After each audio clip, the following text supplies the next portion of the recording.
বর্ষার এক রাতে মেঘে আকাশ ঢেকেছিল। পদ্মার ঘোলাটে পানির বুকে এক পুরনো কাঠের নৌকা দাঁড়িয়ে। নৌকাটা গ্রামের মানুষজন এড়িয়ে চলে, কারণ শোনা যায় ওই নৌকায় মাঝরাতে এক রহস্যময় আলো জ্বলে ওঠে।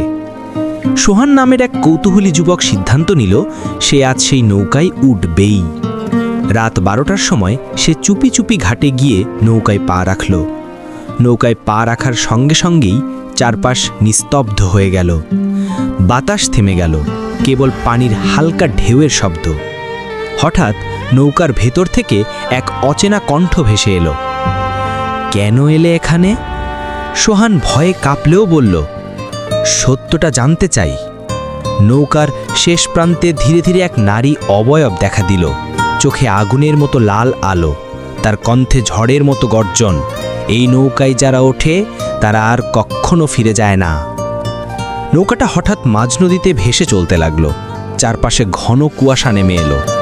সোহান প্রাণপণে নামার চেষ্টা করল, কিন্তু নৌকার দরজা যেন অদৃশ্য শিকলে বন্ধ। আর তখনই নৌকার কাঠ ভেতর থেকে কাঁপতে শুরু করল, যেন কোনো অজানা শক্তি ভিতরে লুকিয়ে আছে। পরদিন ভোরে নদীর ঘাটে লোকজন শুধু একটা ভাঙা বৈঠা পেল। নৌকাটা আর পাওয়া গেল না, আর সোহানেরও কোনো খোঁজ মেলেনি।